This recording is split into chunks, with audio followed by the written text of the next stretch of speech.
So you made it through to the lesson from last week. The grandstand, landmarks, and metronome. And you're still here. This is a great sign. As you continue your piano journey, it is helpful to keep reviewing the things you've learned through piano practice, obviously, writing things out like your music worksheets, and of course, listening to music. All of these things, your technique, musical understanding, and musicianship skills will work together to create the best pianist you can be. If you're here for the first time, welcome.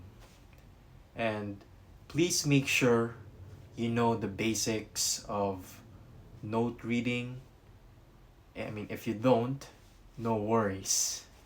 Just go back to the previous lesson, which is lesson 5, and catch up. Dynamics can be quite different, but in this case, it's the touch. And there are two things to know. One is smooth and warm, the other is more energetic, crisp, and the way we strike at keys is called articulation. If I play smooth and connected, that is called legato, an Italian term that is noted in the score with a curved line called slur. A slur can be written under or above the note heads, and all the notes within the slurs should be played nice and legato. To play legato, make sure that you always have at least one key pressed down. Watch as I play our C position warm-up from the previous lesson. So I play the first key, and as I press the second, I lift the first finger at the same time, and then press the second, and it continues until whatever note you press, as long as you move to the next and lift the note after the one you pressed. So I didn't make this quite clear. So first key,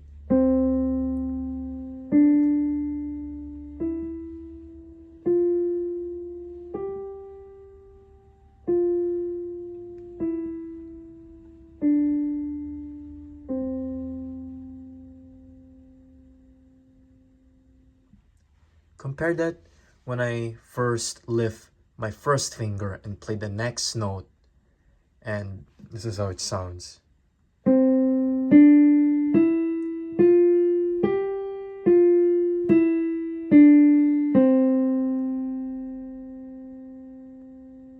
And you can hear the difference as they are separated and they're not connected.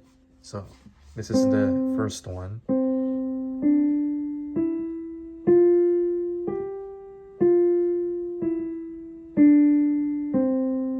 And then the one where it's separated.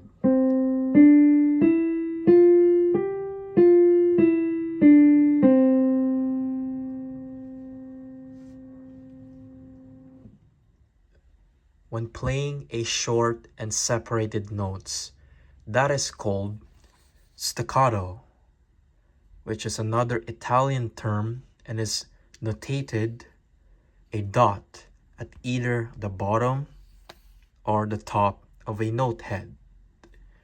It also depends on the direction of the stem is facing.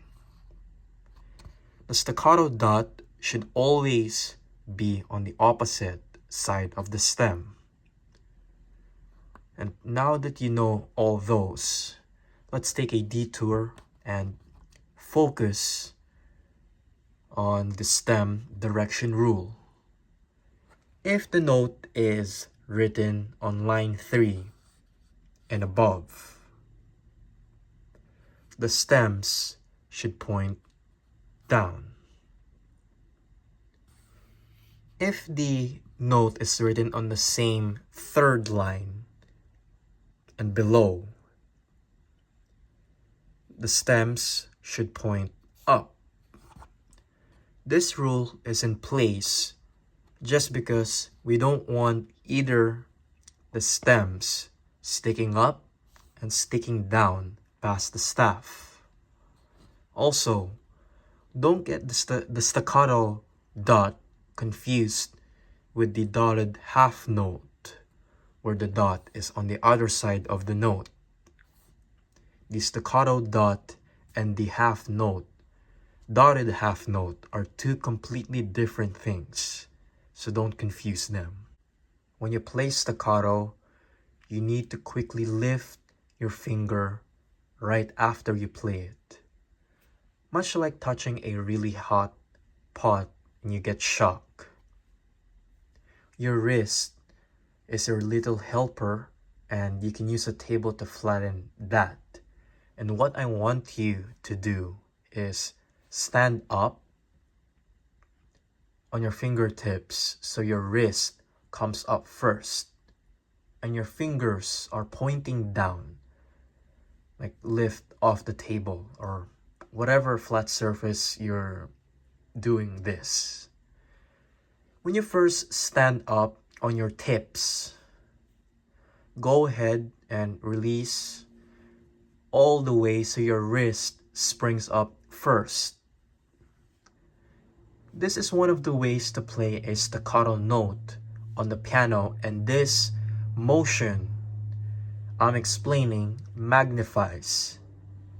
And now let's make the movement a little smaller and smaller, like a little flick.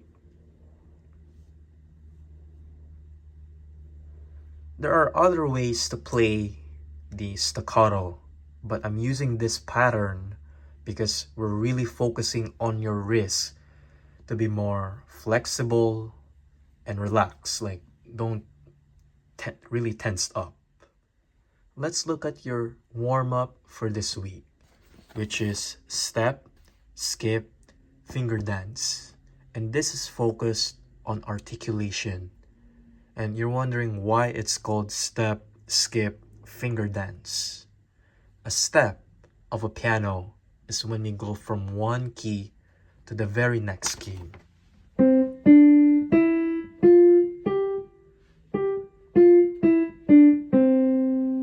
And we can go a step up and then a step down.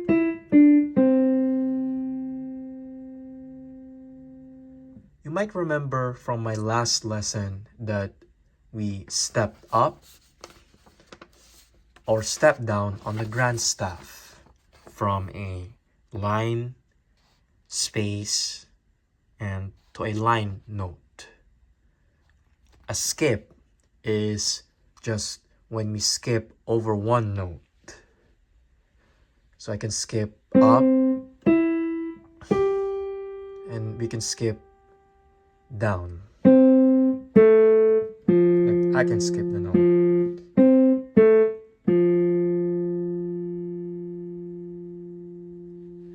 In a grand staff, they're very easy to recognize because of the gaps between one note to another, line and space. Let's look at the score of our warm-up. And knowing what we know about the steps and skips and how they look like on the grand staff, let's get a general idea of when we'll be stepping, skipping, and repeating notes. We'll go line by line, and I want you to say whether they're stepping, skipping, or repeating. And tell me the direction, whether they're going up or going down. I'll give you 3 seconds to pause the video if you want to figure it out before I show the answers of every single line.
Doing things like this really helps you develop your sight reading and music reading skills because we're teaching our brain to recognize these patterns.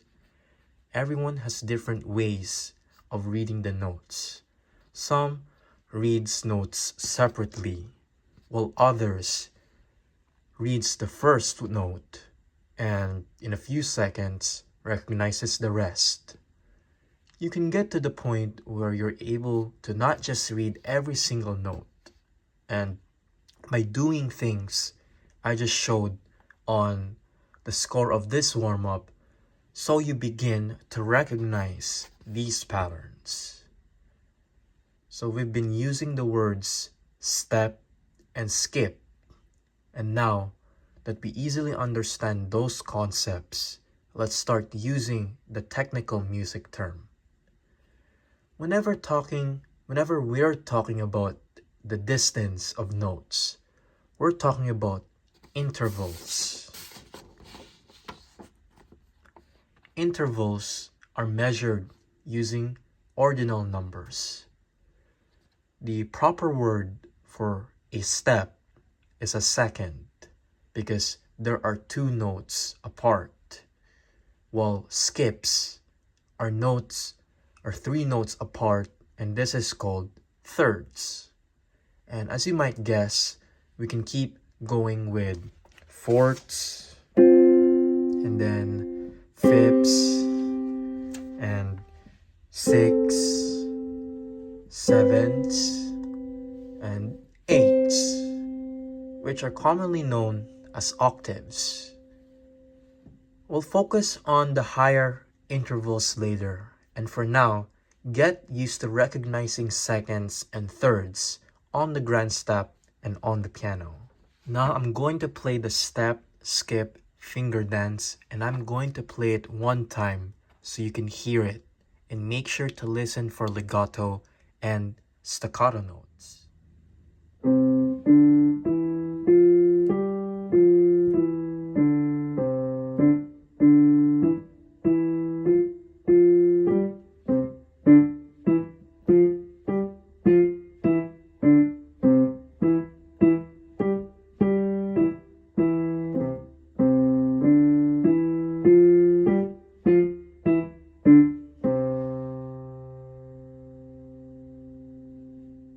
We've already talked about how to play legato and staccato, so I just want to quickly talk about these measures here with the two note slurs.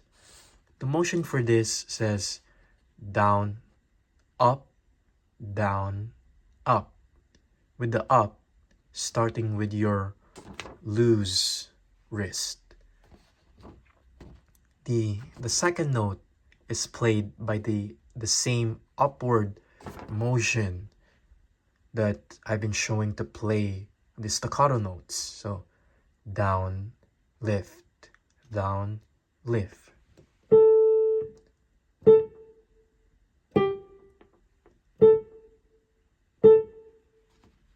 And we also have the dynamic mark, also known as mezzo forte or medium loud. And the tempo is 120 BPM or beats per minute. The other part of this assignment for this week is playing the landmark landscape. And this is a revised version of the landmark landscape that was from the previous lesson. And this one gives you the opportunity to play with musical expression. The first two lines are played in a nice and smoothly way of playing on your right hand, while the last two lines has a staccato right hand. The other things to see from this score is the dynamic variation, MF and MP. And at the end is RIT, which is an abbreviation of ritardando, which means to gradually slow down. And it's not to slam the brakes and slow down. Rather, it's a nice, gradual decrease of the tempo. Rit is often found at the end of the pieces or sections because it helps to know that the piece is coming to an end. And the last thing to know is the 8VA, and it's an abbreviation for the Italian phrase al ottava, which literally means at the octave. When you see this 8VA symbol written above the notes, it means to play those notes that are written within the dotted line 1 octave higher. You'll also see 8VB, which means to play an octave lower than written, and you'll see it below the notes, unlike the 8VA, which I said is written above the notes. As you look at the note, it's treble G. Then I know I have to move my right hand an octave higher. And the tricky part is coming from measure 8 to measure 9 without missing a beat, because there is a big leap between the octave you're currently playing and the part where you have to play in a higher octaves.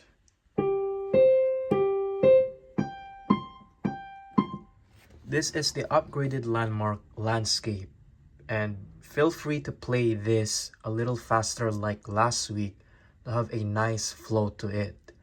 And you can even go faster than what the metronome mark suggests. Just experiment with different tempos and see how it affects the overall musical feeling.